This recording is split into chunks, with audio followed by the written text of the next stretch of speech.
This is the latest transfer news. We have updates on Mikel Merino and Nketiah from Fabrizio Romano.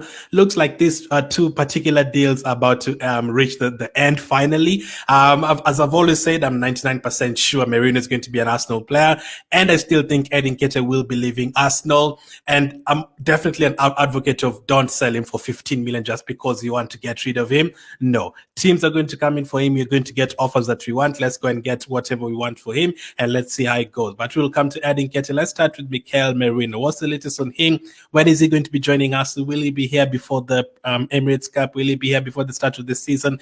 This is what Fabrizio has had to say today. Also remain in active talks to complete Mikel Merino deal. More steps to follow. Merino has agreed on personal terms with Arsenal, and clubs keep working on the deal structure and payment terms. Fee over 25 million euros. Atletico and Barcelona already informed of Merino's desire to join Arsenal. So this is kind of the one this is similar to the Calafiori deal. We already know he's going to join Arsenal. It's going to take a couple of days. Or it's taken, a couple of days since we heard that you've already basically signed him. It's just like the Calafiori one. I know he's going to join Arsenal. There's no other team that is going in for him right now. The players already agreed to join Arsenal. It's just about the payment structure and the final plan and all that, and then we get the player to us. So for 25 million euros, I think this is a very, very good deal. I think he's definitely going to improve our midfield from what we had last season. We've basically let go of Elneny and Smith Rowe and then brought in Merino in that midfield. I don't think that is an improvement. You're getting a player who can do both. He can defend, and he was the best in terms of deals last season, exactly what Atta wants in his team. And also in terms of attacking, from what you've seen at the Euros, he's not the best. Like in terms of attacking, he's not going to create 30 chances for you in 5 games, no. But in terms of, balancing, defending, and also he's still very good on the ball and all that, we are getting an improvement from what we had last season. So this is what I think that is going to happen definitely. Will he come to Arsenal and become a starter? I am not sure. I don't think he's going to right away become a starter. So maybe that is why they're not really rushing it. And on top of that, they know no other team is going to come in for him because he's already agreed to move to Arsenal. So they're taking time with it. And I don't think he's going to be there for the Lyon game. I think he could be there by the Premier League starting against Wolves, the first game of the season against Wolves. But I wouldn't be surprised if we finalize this deal in the next couple of days. Between now and Saturday, I would not be going to be surprised if we get this deal done very, very quickly. It's like the Calafiori one. It was carrying for 3 weeks. By the time we finally had that, hey, they've already agreed a deal. They're finalizing it with Bologna and Basel, and then the player is going to end up joining us in the next couple of days. It was quick, medical done, and then he flew to the USA, and then it was announced almost the next day immediately, and it was done. I think it's going to be the same with Merino. There's also matters on Merino. Merino has not been called up to Real Sociedad squad as Arsenal's talks are still ongoing. So Sociedad have released a squad, and he's not been picked for that squad. He's been seen in training for them, but he's not been picked in their squad. Advanced discussions, but with the deal structure payment still to clarify. So the fact that he's not been picked for their squad, I think it's for a friendly or something, it definitely means he's going to leave. Again, similar to the Calafiori one, he's 100% going to leave the club. He's 100% going to join us. I've said 99%, but even after this, really, I'm willing to go up to 100% that he's going to be an Arsenal player. The 4 or 5 main things are done. The player wants to join us. That's the main thing. The fee, Arsenal ready to pay the fees, just the payment structure. It's not like we're not agreeing on the fee or anything like that. That is absolutely fine. The other teams that wanted him, they've pulled out. So all that is pointing out to him joining Arsenal. So I absolutely have no problem with it. I think he could be our player very, very soon. And according to more reports, Mikel Merino's absence in the squad today could mean an imminent departure. After rejecting Atletico Madrid, the midfielder's transfer to Arsenal is now closer than ever. Merino believes Arsenal the perfect project for him. That's the other one. The player really wants to join Arsenal. He believes in the project. Those are the kind of players we want at Arsenal. Players who are excited to join up with the team and, perform with the team and their role in the team. I don't know what his role is exactly going to be. But hey, he's going to play a crucial role in our team. Just that in terms of duels in midfield, Atta wants us to suffocate teams in that midfield. And when you have Partey and Rice and Merino, it's now looking likely that Partey is going to stay, and Jorginho is obviously going to stay. So that would be a good midfield. Partey, Rice, Jorginho, and Mikel Merino. I think that is very exciting. That is one of the best midfields in the league for sure, having all of those players in one. And then on top of that, you have the likes of Odegaard in that midfield as well. I think that is exciting. And again, we're adding experience.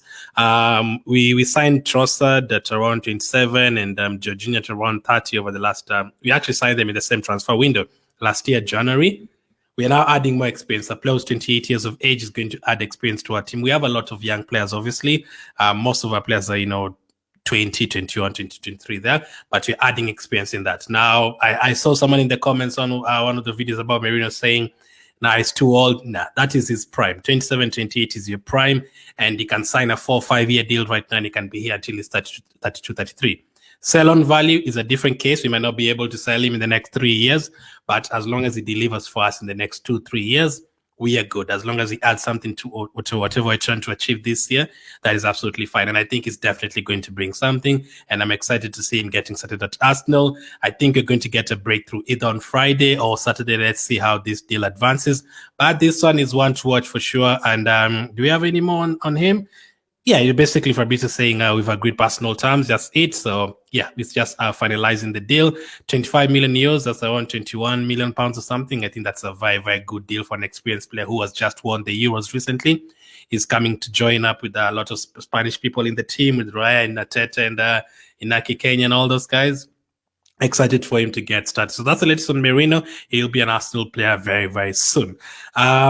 Nketiah, that's the other one that is going on a lot. Is he going to leave Arsenal? Is he going to, stay? A lot of people, there's been a lot of different reactions. For me, as I've always said, no. If they are giving 15, 16 million, don't sell him. Even if it means he's going to stay until August 31st, that is fine. A team is going to come in for him. I've always had the belief that a team is going to come in for him, and a team will eventually pay that money.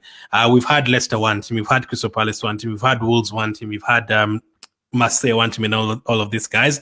If they don't pay him, if they don't pay the money for him, by the time we get to the middle of August, when the seasons have already started and teams are getting desperate, teams will get even more desperate and they'll be like, oh, there's no other strikers available. Let's go and try Nketiah. Teams like I mentioned, of those teams like Monaco could want him. A team like Real Betis can come out of nowhere and be billing to him. A Leipzig can come out of nowhere and say, Nketiah is available. Let's try and get him. A Premier League team could end up selling their striker and then they come in for Nketiah. For example, Bournemouth could sell Solanke to Tottenham, and then if they don't have any other strikers in mind, they can be like, hey, we've just sold Solanke for 50 million or something. We can actually afford that 30 million from Nketiah, and they're going to come in for him. So for me, I have no worries at all. The player is going to leave. We're going to get the money for him. That is definitely going to happen. Other people are worried about Nketiah being in the squad for the start of the season. He could be in the squad. Doesn't necessarily mean he's going to play. I'm sure he's not going to play at all. Havertz is there. Jesus is there. Those are the players who are going to feature. I don't think Nketiah is going to make any appearance. And even if he makes an appearance in the last 5 minutes, doesn't really matter. We're not depending on him. He knows he's not going to be here next season. We know he's not going to be here next season. We know he's not going to play a crucial part in our season. Not at all. We know we are going to sell him, so it doesn't really matter whether he's going to be here or when you play the first game of the season. As long as we get that extra, you don't sell a player just because you don't like him. You don't just sell, let's just get 18 million when you can get 12 million more than that and use it for other players. I don't think so. So this is what Fabrizio's had to say. Understand Olympique Marseille have sent a new bid to Arsenal for adding Nketiah. Negotiations will start, and Nketiah remains keen on the move to Marseille, attracted by the project. Olympique Marseille happy to return in talks, but they'd only advance at their conditions. So that is what Fabrizio said. We have a new offer from Marseille. People are worried about Marseille, pulling out of the deal. Clearly, they're back again. Once again, not really worried about that. They're the ones who want a striker. We don't just give them just for free because the fans don't like Nketiah. No, they need him. As much as it doesn't matter what us fans think about adding Nketiah, it does not matter at all.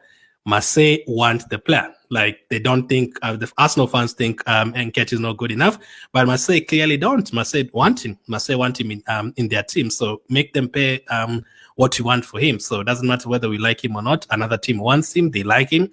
Let's make them pay whatever we want. And it's not like we're asking for 60 million or something. There's this as well from Fabrice Hawkins. Olympique Marseille are turning to adding Nketiah after a failed attempt for Eli Wahi.